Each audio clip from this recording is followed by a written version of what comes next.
So it looks like Jennifer Lopez might have been in deeper with Diddy than we could have ever expected, because some new information has just come to light that suggests that she was right there at the scene of Diddy's freak-off. For the longest time, we all thought J-Lo's connection to Diddy was just that 1995 club shooting situation where Shyne ended up taking the fall, but allegedly she stayed mixed up in Diddy's drama long after they called it quits. Now here's the tea. Word on the street is that Ben Affleck knew about this, and that's the real reason he dumped J-Lo before things went left. But what exactly did Ben know about her little activity? And was Diddy really out here blackmailing J-Lo with footage of her and some young dudes? Let's break this down. If there's one person we can say had a history with Diddy, it's definitely J-Lo, even though she tries to play it down to make us believe that it was nothing serious. They were the it couple back in the late 90s, and there's always been talk about how she was Diddy's ride or die and that she knew more than she ever let on. But for whatever reason, the full details of her relationship with Diddy have always stayed hush hush. Sure, we knew they dated, but the streets have been buzzing for years that there was way more to the story, especially with that whole 1999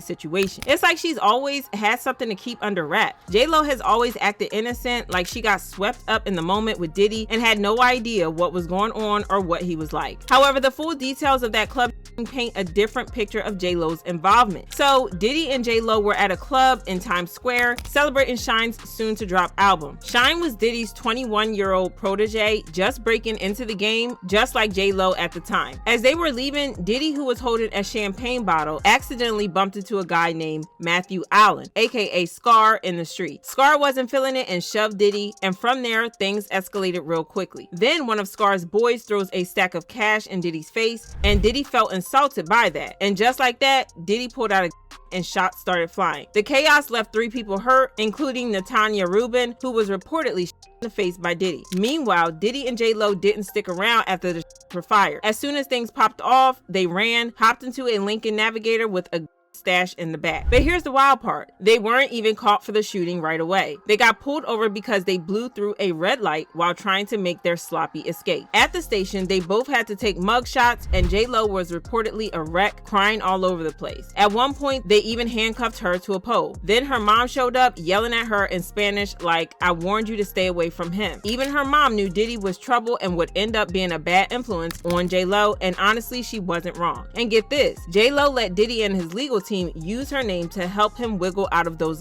charges from the whole ordeal. One of his lawyers reportedly told the judge, "I don't know if you know this, judge, but this person, Jennifer Lopez, is a very famous actress. To think Mr. Combs is walking around with her with a loaded it's so ridiculous that it stretches the imagination." Somehow that defense actually worked and Diddy got off scot-free. But J-Lo's role in the shooting apparently went way deeper than just letting him use her name. In Lil Rod's lawsuit, he claimed that Diddy admitted J-Lo was the one who smuggled the into the club in the first place. And to top it off, she allegedly handed Diddy the when things popped off with Scar and told him to start firing. Say what now? The lawsuit stated he revealed that the artist and Mr. Combs' girlfriend at the time, Jennifer Lopez, aka J-Lo, brought the into the club for him and handed it over after he got into an altercation. Yeah, it's clear that J-Lo was in down bad with Diddy. On top of that, she even confessed in an interview that despite Diddy cheating on her while they were together, she was still head over heels for him and would do anything for him. Child, he had her wrapped around his finger. She said, "It was the first time I was with someone who wasn't faithful. I was in a relationship with Puff where I was totally crying,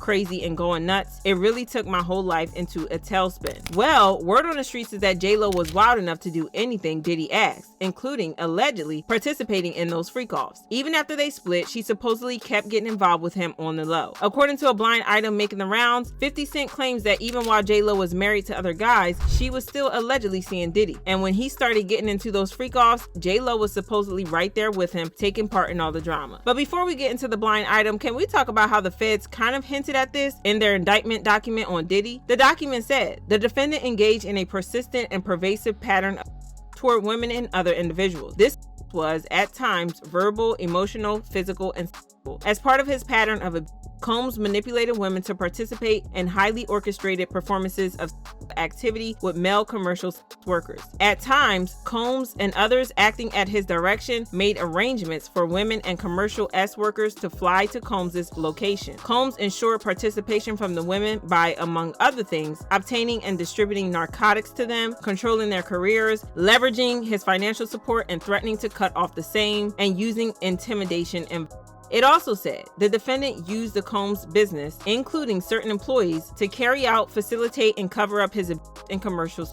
Those employees included security staff, household staff, personal assistants, and high-ranking supervisors, and other close associates acted as Combs' intermediaries, and their conduct was facilitated and assisted by Combs' control of the Combs business. The feds also revealed that they had been monitoring Diddy's so-called freak-off parties for years, and that multiple big-name celebs have been involved in the freak-offs. The document said Combs and other members and associates of the Combs enterprise wielded the power and prestige of Combs' role at the Combs business to intimidate, threaten, and lure female victims into Combs' orbit, often under the pretense of a romantic relationship. Combs then used force, threats of force, and coercion to cause victims to engage in extended acts with male commercial workers that Combs referred to as, among other things, freak-offs. Okay, now to the blind item. The streets are saying that 50 Cent claimed that J-Lo was not only present at those freak-offs, but was also actively involved in the party. And hold on, he also claimed that some of her freak-off partners weren't always of legal age, if you know what I mean. An insider shared that 50 isn't just aware of this, he even gave that information to the feds and turned over video footage of J-Lo at the freak-offs with those young boys. Child, one thing about 50, he's gonna keep hating on Diddy forever, and this time is no exception. But now he's taking it a step further than just throwing shade on social media. Handing that footage over to the feds is bound to get Diddy and J-Lo into even deeper trouble. Child, when that documentary of his finally comes out, it's going to be a whole mess. The blind item said 50 Cent is reportedly giving wires to the Hollywood friends that the FBI have naught tapes of Jennifer Lopez having intercourse with underage girls and boys at the P. Diddy freak-off parties, and Lopez was caught in several naught tapes that were seized by the FBI in the P. Diddy houses raids. That's the reason Ben Affleck and Lopez are getting divorced, as the FBI informed Affleck of the videos and future indictments coming. So it looks like this is the real reason that Ben Affleck called it quits, because honestly, who wants to be involved in this kind of drama? Certainly not Ben. Fans commented, J-Lo dated Diddy as she knew Kim Porter was still in a relationship with him. She sold herself to Diddy for fame, and now she played a victim of Diddy. Shame on J-Lo. Another person said, of course J-Lo was involved. She was with Diddy to get her career going, and it worked. Now she is such a narcissist. She knew what Diddy was like. People who want to become a big star will do anything to become one. Her ticket was Diddy. Now she's paying the price for dealing with evil. She shouldn't care. She got what she wanted, fame and fortune. But y'all let me know what y'all think about this. Then check out this next video.